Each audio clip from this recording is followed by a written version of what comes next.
네, 안철수 전 바른미래당 의원이 1년 4개월 만에 귀국해 정치 활동을 본격 재개했습니다. 향후 행보에 따라 총선 지형에 적지 않은 영향을 미칠 것으로 전망되고 있습니다.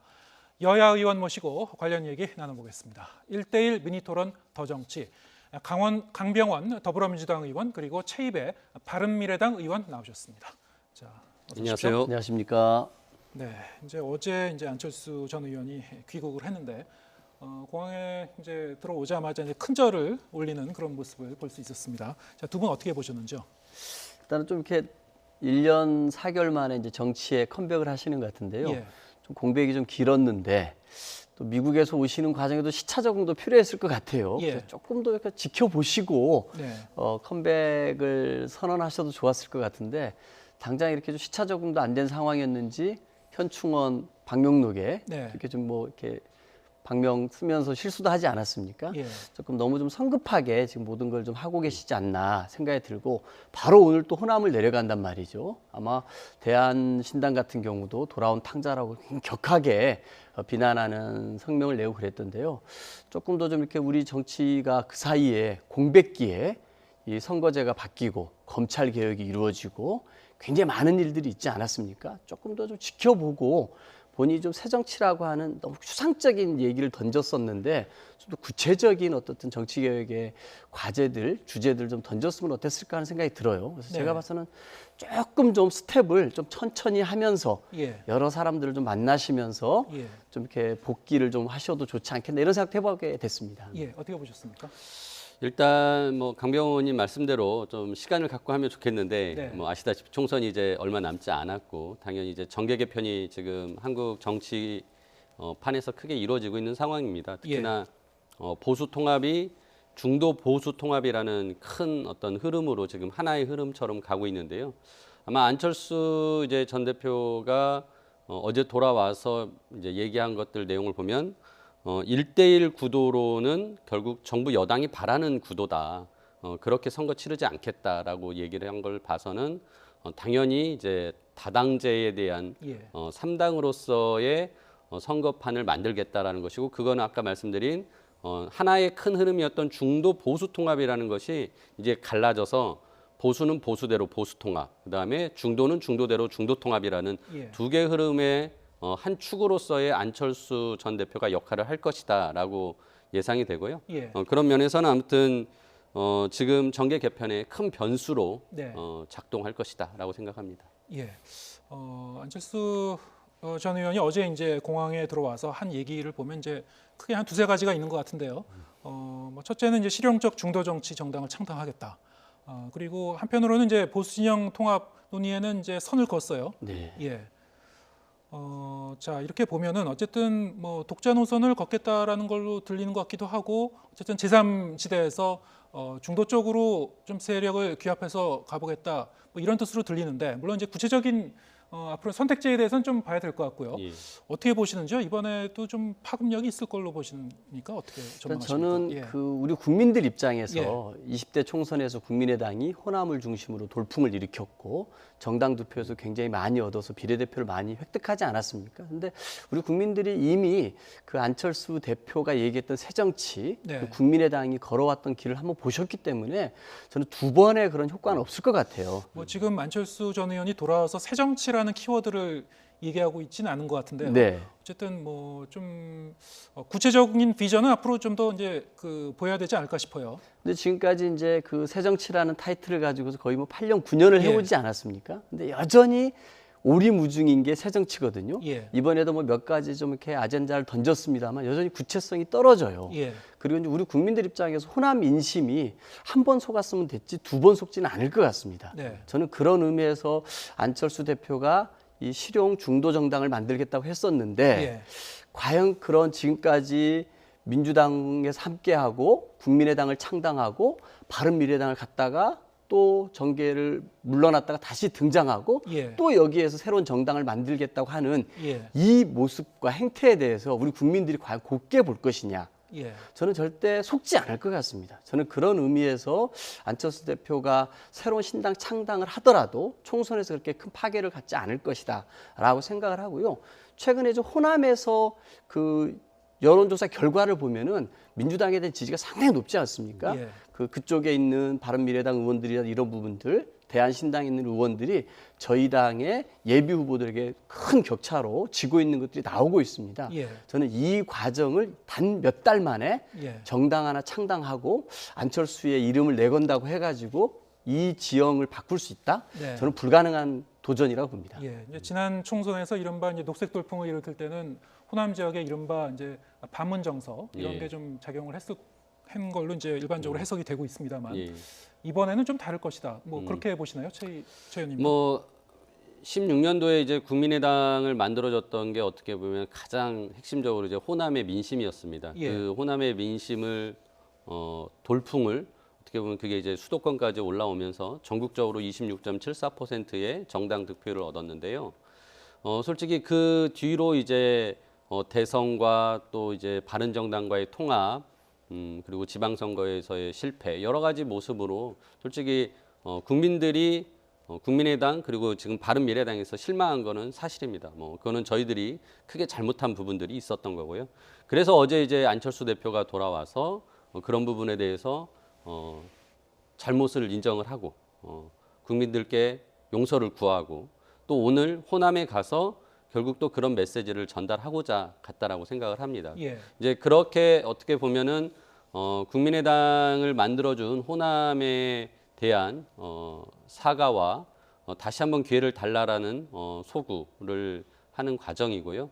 이 과정에서 강병호 의원님 말씀하신 대로 아직도 호남에서는 민주당 특히나 이제 문재인 대통령에 대한 지지율이 높지만 솔직히 지금 문재인 대통령이 잘하고 있다라고 하는 평가가 그렇게 높지 않거든요. 아까 여론조사에서도 나왔지만은 50%를 계속 오르락 내리락 하면서 최근에 또 빠지기도 하고요. 그런 면에서는 뭔가 민주당의 어떤 지금 그 행보를 문재인 대통령의 현재 이런 국정 운영에 대해서 비판적으로 그것도 그냥 무조건 반대하는 것이 아니라 합리적으로 비판하면서 대안을 제시할 수 있는 대안 정당의 필요성을 저는 국민들은 분명히 느낄 거라고 생각합니다. 예. 그런 면에서 지금 현재 무당층이라는 여론조사의 그 무당층이 넓어지고 있다는 것도 나오기 때문에 다시 한번 3당에 대해서 신뢰를 제대로 저희가 드린다면 국민들이 한번 눈길 주고 투표장에 나오셔서 찍어줄 수도 있다라고 생각하고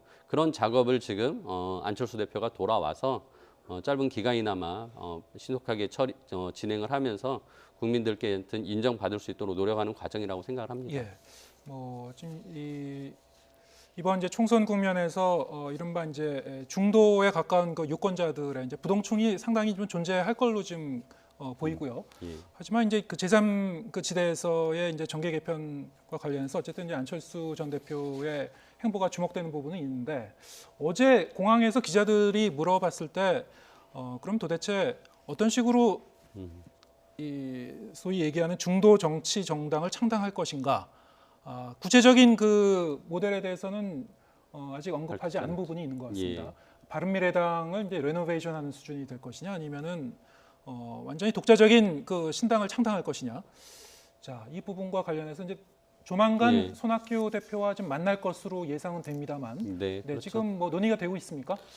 뭐 오늘 저녁이라도 당장 만날 수 있는 시간의 상황은 된다고 생각을 합니다. 예. 두 분의 이제 의지인데요. 솔직히 뭐 1월 2일 날 정계 복귀를 하겠다라고 안철수 전 대표가 선언을 한 이후로 미리 좀 사전적인 그런 조율이 있었으면 했으나 그때 아직까지는 그런 조율이 되지 않았습니다. 결국 본인이 얘기한 대로 돌아와서 직접 많은 분들과 만나서 의논하겠다라고 했고요. 어제도 그 말씀을 하셨습니다. 그래서 결국 이제 오늘 호남을 다녀온 이후부터는 본격적으로 여러 분들을 만나면서 이제 얘기를 할 것이고 뭐 빠르면은 저는 오늘 저녁이라도 손학규 대표를 만날 수 있다라고 생각을 합니다. 그리고 그 과정에서 결국 이제 손학규 대표가 지난 4월부터 우리 바른미래당 안에서 굉장히 분란이 내용이 심하지 않았습니까? 그 내용을 견디면서 지켜왔던 이유는 단 하나였습니다. 바른정당계 즉 유승민 전 대표 그 계의 의원들이 이 당을 보수로 회귀시키려고 하는 그런 노력을 저지하고 이 당을 중도로 지키겠다라는 것이 이제 손학규 대표의 큰 임무다라고 생각하시고 당을 지켜왔고 아마 안철수 대표가 그 부분에 대해서 고생하셨다. 그리고 같이 중도를 가자라고 한다면 손학규 대표와 안철수 전 대표가 당연히 합심해서 이 당을 기반으로 다시 정치를 시작할 수 있을 거라고 생각합니다. 네. 만일 이제 그런 부분에서 합일점이 찾아지지 않는다면, 즉 예. 안철수 전 대표가 여전히 보수에 대한 어떤 그 메시지를 그러니까 그 보수와 손을 잡을 수 있을 것 같은 가능성을 보인다면 손학규 대표가 그 부분에 대해서는 당을 이제 한마디로 권한을 넘겨줄 수 없을 거라고 생각하고요. 예. 결국 이제 안철수 대표의 진심이 무엇인지 예. 그것에 따라서 결국 바른미래당에서 시작할지 신당을 차릴지 결정이 되지 않을까 싶습니다.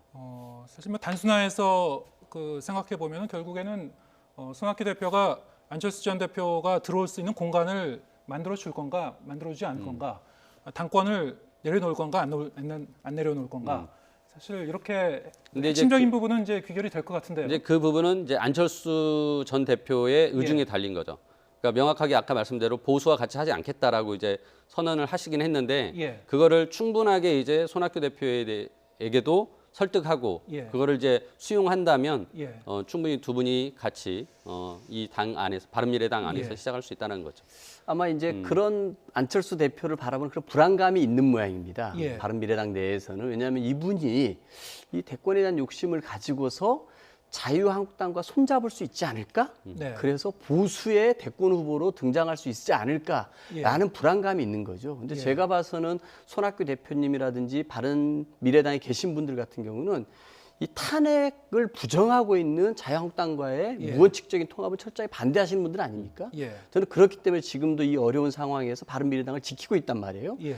지금까지 안철수 대표가 보여준 모습은 그런 탄핵을 부정하는 세력도 용인하고 있는 예. 이 그 자유한국당과의 통합은 일단 선을 긋습니다. 예. 그런 면에서는 일단은 손학규 대표라든지 바른미래당에 계신 분들에게 믿음은 주신 것 같아요. 예. 근데 여기에서 좀 고민하시는 거는 과연 이 바른미래당을 접수를 해서 예. 총선에서 승부를 볼 수 있을 것이냐. 예. 아니 이 당 간판은 안 되기 때문에 새로운 중도 정당을 만들어야 되느냐. 이런 고민이 있을 것 같고요. 예. 저 조만간 이것은 결정이 날 것 같은데 제가 봐서는 오히려 바른미래당을 가지고서 승부를 보지 않을까 싶습니다. 예. 왜냐하면 신당을 창당하기에는 예. 본인의 1년 4개월의 공백이 너무 커요. 예. 그리고 이렇게 이 국민들의 지지라는 것도 예전 같진 않을 겁니다. 예. 그리고 현실의 벽에 부딪혀서 바른미래당에 들어오시지 않을까 싶고요. 이 총선이 지난 이후에 이제 대권이 이제 눈앞에 있기 때문에 그때 이후에는 과연 이제 이 민주당, 국민의당, 뭐 바른미래당 이렇게 했던 갈짓자 행보에서 최종 종착지를 보수로까지 갈 것인지 네. 아니면 여전히 중도로 남을 것인지 이런 선택은 예. 이 총선 후에는 하시지 않을까 생각이 들고요. 예. 그렇습니다. 제가 봤을 때. 예. 뭐 지금 사실 이제 오늘이라도 그 손학규 대표와 안철수 전 대표가 만날 수는 있다라고 예. 이제 말씀하셨습니다만 두 분 다 일정이 비어 있습니다. 예, 저녁에. 예. 한번 지켜봐야 될 것 같고요. 예. 근데 이제 안철수계 이른바 안철수계 의원들 보면 대부분이 이제 비례대표 의원들이지 않습니까? 그렇죠. 자, 이제 만약에 이제 탈당하고 나오게 되면은 지금 여러 가지 또 불이익을 받는 그런 측면도 있고요. 그런 측면에서라도 이제 바른미래당 쪽과의 어떤 그 당의 재건 내지는 바른미래당의 어떤 리모델링 그런 그렇습니다. 쪽으로 생각할 가능성은 있을 것 같은데 어쨌든 뭐 두 분 사이에 만나면 어떤 얘기가 오가는지 좀 잘 봐야 될 것 같고요. 다른 한 축으로는 지금 이제 보수 통합 논의가 계속되고 예. 있습니다만, 자, 이 뭐 통합 논의가 이제 공식화되고 나서 계속 좀 삐그덕거리고 있는 것 같아요. 오늘 그 통합추진위원회 이제 지상욱 의원이 지금 사퇴 의사를 또 밝혔고요. 예. 좀 어떻게 보시고 계신지요? 그 밖에서는. 네. 저는 아까도 말씀드렸습니다만 한국당이 거듭나는 것은 과거의 잘못된 형태를 반성하고 결별을 하는 겁니다. 네. 과거의 잘못된 형태가 뭐냐면은 박근혜 탄핵을 부정하고 있다는 거거든요. 이 우리 국민들이 주권자가 심판한 거 아닙니까? 그리고 국회가 234명이 찬성해가지고 압도적으로 탄핵을 의결을 했어요. 사법부에서 탄핵을 심판했고요. 이건 우리 헌법을 지키기 위한 주권자와 입법부와 사법부의 판단이었는데 이거를 여전히 부정하고 있는 것 아니겠습니까? 정종섭 의원이 엊그저께 불출마 선언을 하면서 여전히 탄핵 찬성파를 맹비난을 했습니다. 이런 사람들이 한국당의 다수를 차지하고 있다라면은 이 정치 세력이 우리 국회에 다시 들어온다고 한들 이게 국회 예. 정치 발전 우리 예. 국민들에게 무슨 도움이 되겠습니까? 예. 저는 이거는 옳지 않다고 보고 이거를 빨리 정리하는 게 저는 맞다고 예, 생각합니다. 지금 오늘 이 자리에 한국당이나 세보수당 관계자가 나오시지 않으셔서 사실 제가 직접 질문을 드릴 수 없는 상황인데 바른미래당에서는 어떻게 보고 계신가요? 바른미래당에서 나가 이제 새로운 보수당이 이제 이번에 여론조사를 처음 이제 대상이 돼서 했는데 아까 이제 브리핑에서 나오지만은 한 4몇 % 이제 꽤 의미 있는 지지율이 나왔습니다. 예.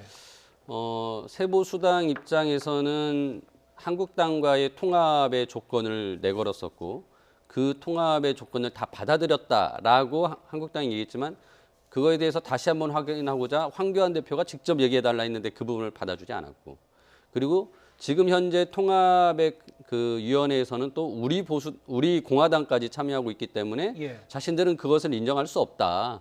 탄핵에 반대했고 여전히 박근혜 대통령에 대한 그런 이제 어떤 뭐랄까 박근혜 대통령에 대한 그런 것들 향수를 가지고 와서 극단적인 정치를 하려고 하는 사람들과 같이 못한다라고 해서 이제 한국당과 세보수당 둘만 통합하는 것으로 가자라고 지금 주장을 하고 있는데 이게 이제 처음 통합을 추진했던 거하고 입장이 좀 달라진 겁니다. 예. 즉 자신들의 지지율이 오르고 있기 때문에 몸값을 더 높이는 과정이라고 생각을 하고요. 예. 이런 과정이 저는 결코 이 통합 과정이 순탄치 않을 것이다라고 생각합니다. 종국에 가서는 통합이 안 될 수도 있고 그렇다면은 보수 야권 전체에 결국은 탄핵 찬성파와 반대파로 다시 판을 가르는 그러한 구도도 만들어질 수 있다라고 생각을 하고요. 지금 그 과정에서 세보수당이 지금 어떤 입장과 자세를 가지고 임하느냐가 굉장히 중요하다고 생각합니다. 하지만 아무튼 지금 현재로서는 세보수당은 몸값을 올리기 위한 작업을 계속하고 있다라고 보여집니다. 네, 뭐 오늘은 이 보수통합 관련 그 당사자들을 저희가 이제 초대를 못했습니다만, 예. 네, 그분들이 이제 나오시면 이제 집중적으로 여기다 더 저희가 이제 논의를 할 수 있을 것 같은데 관련해서 뭐 한국당 관계자가 이 자리에 없지만 한 가지만 더 논의해 보죠. 한국당이 비례정당인 이름을 미래한국당으로 지금 창당을 준비하고 있다는 소식이 또 있었는데요. 예. 자, 그 부분에 대해서는 좀 어떻게 보고 계신지요? 이게 정말 이게 우리 왜 그런 미래한국당이냐 그랬더니 비례한국당이랑 비슷해서 예. 그렇게 어감이 장명을 비슷해서. 했다라는 예. 거 아닙니까? 예, 일각에서는 근데 이제 미래라는 단어 자체가 네. 안철수 전 대표가 선호하는 그 키워드이기도 하기 때문에 네. 혹시 그런 것도 염두에 둔 거 아닙니까? 뭐 이런 일각의 관측도 있는 것 같습니다. 뭐 여러 가지 해석은 가능하겠죠. 뭐. 저는 정말로 이렇게 이 연동형 비례대표제 도입을 찬성했던 한국당이었는데 막상 선거제 논의 과정에서 일절 참여하지 않았고 비례대표제를 아예 없애는 예, 그런 선거제 개편안을 당론으로 갖고 있었던 정당 아닙니까? 막상 또 이제 그 정치권의 약속이 실현된 선거제 개편안이 마련되니까 예, 여기에서 또 이제 단물은 다 빼먹겠다고 하고 있는데 예, 정말 이게 과연 우리 국민들이 보기에 얼마나 정치권이 웃음거리가 되겠습니까? 조롱거리가 되고 있는데요. 예, 지난번에 나경원 원내대표가 릴레이 단식하는 게 한 번 있었죠. 뭐 점심 먹고 한 5시간 굶고 저녁 먹는 그 릴레이 단식, 웰빙 단식을 한번 했었는데 그거 이후로 또 하나 우리 국민들에게 조롱거리를 던지고 있는 것 아닌가. 우리 국민들이 저는 반드시 심판할 거라고 봅니다. 예. 뭐 대한신당 같은 경우는 뭐 정당 예산 심파도 청구하겠다 좀 예. 강경하게 지금 네. 얘기를 하고 있는데 바른미래당은 어떻게 보고 계신지요? 뭐 진짜 어떻게 보면 정치의 어떤 그 금도를 벗어난 예, 정말 국민들에게 이제 무례한 행위다라고 해서 저희는 무례 한국당이라고 얘기를 했는데 정말 무례한 한국 정말 어떻게 보면 비열한 거죠. 그러니까 강병훈 의원님 말씀하신 것처럼 그렇게 반대했던 연동형 비례대표제가 통과가 되니까 그 단물만 빼먹겠다라고 지금 하는 이런 행위들을 국민들이 저는 절대 호응해주지 않을 거라고 생각을 하고요. 좀 더 우리 한국당이 아까 말씀드린 보수 통합에 대한 어떤 현재 큰 흐름에서 좀 이제 자신들의 뜻대로 되지 않을 거라는 생각을 하면서 좀 이번 기회라도 좀 정신을 차려야 된다. 그리고 진짜 결국 그거는 마지막에는 국민들이 가서 심판을 해줄 수밖에 없다라고 생각합니다. 그래서 다음 예. 총선에서 진짜 한국당 그리고 미래한국당이라는 당이 과연 국민들에게 선택받을 수 있을까 예. 굉장히 의문입니다. 예, 뭐 그 부분에 대해서는 한국당 측도 예, 할 얘기들이 많이 있을 것 같은데요. 어쨌든 지금 말씀하신 대로 그 유권자들이 사실은 거기에 대해서 이제 결국에 이제 판단하실 것 같고요. 예. 자, 이 각 당이 이제 총선 체제에 들어가면서 지금 공약을 계속 발표하고 있는데요. 민주당이 지금 2차 공약을 발표를 했죠. 네, 그렇습니다. 저희가 이제 1차 공약으로는 이렇게 무료 공공 와이파이를 전국으로 확대하겠다라고 해서 이 데이터 통신비 빵원 시대, 대빵 시대를 열겠다고 했었는데요. 이거의 큰 의미는 이렇게 뭔가 민생 그리고 미래를 내다보는 정책 정당으로서 정책 선거를 하겠다는 걸 보여드렸었는데요. 이번에는 이렇게 벤처 4대 강국을 실현하겠다라는 목표를 내세웠습니다. 그래서 저희가 지금 유니콘 기업, 시가총액 1조 원인 벤처 기업이 모두 11개가 있는데요. 네. 22년까지 예. 30개로 육성하겠다라고 하는 예. 그래서 벤처 투자 펀드도 대폭 확대해서 예. 우리나라가 갖고 있는 혁신의 잠재력들을 대폭 끌어올리고 네. 이를 통해서 청년들에게 많은 일자리를 만들어주겠다라고 하는 예. 그런 공약을 내세웠습니다. 저희는 이런 민생 중심, 미래 중심으로 예. 이번 총선을 좀 치르고자 하는 의지를 이 벤처 4대 강국 실현으로 일하는 2호 공약으로 담아냈습니다. 지금 이제 벤처를 육성하는 그 정책을 지금 2022년까지 하면 뭐 3년치 안 남은 건데요. 30개로 확대하겠다. 이른바 이제 유니콘 기업을. 네. 자, 이게 정부 주도로 가능한 일인가요? 제가 봐서는 정부가 여러 가지 면에서 인프라를 까는 거죠. 예. 세제상의 지원을 하고 이런 벤처 펀드들을 대폭적으로 육성을 하고요. 예. 그렇게 함으로써 우리나라가 4차 산업혁명에 대해서 수많은 저는 인재들이 있고 도전하고 있는 기업들이 있지 않습니까? 예. 벤처기업 창업 같은 경우가 해마다 증가하고 있는 거는 다 아실 거고 예. 투자도 늘어나고 있는 건 알 겁니다. 정부가 이거를 주도할 수는 없는 거고요. 예. 정부는 그 사람들이 충분히 할 수 있게끔 세제라든지 법적인 기반 예. 그리고 이분들에게 돈이 갈 수 있는 펀드를 만드는 일 예. 그리고 이런 분위기들을 저는 만들어주는 게 예. 정부가 해야 될 큰 역할이 아닌가 싶고요. 예. 저는 충분히 실현 가능한 예. 유니콘 기업을 22년까지 예. 11개에서 30개로 육성하겠다라고 하는 예. 충분히 실현 가능한 공약을 내세웠다고 생각합니다. 뭐 30개까지 육성하겠다는 건 일종의 이제 목표치로 이해하겠습니다. 예. 자, 이제 바른미래당 같은 경우는 이제 총선 준비가 뭐 좀 당내 갈등도 있고 여러 가지 예. 문제가 좀 산적하다 보니까 예. 조금 좀 그 어떻게 준비하고 계신지 좀 가려진 측면도 있는 것 같은데 어떻게 준비하고 계십니까? 예, 좀 늦어지는 측면이 예. 있습니다. 아까 말씀드린 대로 이제 안철수 전 대표, 손학규 대표가 이제 아무튼 조만간 만나서 뭔가 이제 당에 대한 향방에 대한 결정을 해야 될 것이고요. 예. 뭐 늦어도 저는 뭐 이번 주 목요일까지는 결론이 나고 뭐 그 결론을 가지고 이제 서울 밥상에 이제 바른미래당이 과연 어떠한 정치를 할 것이고 앞으로 총선을 어떻게 치를 것인가라는 것에 대한 큰 그림을 보여드릴 수 있을 거라고 생각을 하고요.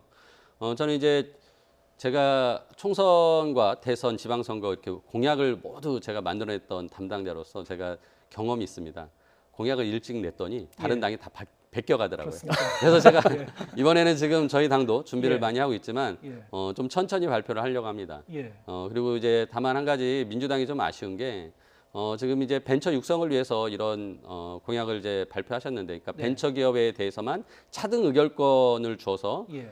그 그러니까 창업주에 대한 경영권을 계속 인정해주자라는 것인데 예. 다시 한번 제가 이제 강조해드리지만은 민주당이 너무나 아쉬운 게 공정 경제 생태계를 만들겠다라는 것은 이제 뒤로 물러서고 너무나 기업과 산업 육성에 그 예전에 박근혜 이명박 정부에서 했던 그런 식의 아젠다들을 가지고 계속 내놓는 거예요. 최근에 예. 데이터 3법도 마찬가지인데요. 이 데이터 3법이라는 게 말이 데이터지 이거는 개인 정보거든요. 개인의 예. 인권인데 너무 그런 부분들을 이제 무시하고 기업과 산업 쪽에만 너무 이제 치중하다 보니까 진짜 이 원래 가지고 있던 민주당의 어떤 재벌 개혁, 공정 경제 뭐 이런 거에 대한 것들을 이제 잊어버리고 가는 게 너무 안타깝고, 그런 면에서 바른미래당은 좀 더 근본적인 경제 구조의 변화, 예. 공정한 경제 생태계를 만들고 그 안에서 성장도 일어날 수 있게 해야 된다라는 거. 그렇지 않으면은 성장에서 결국은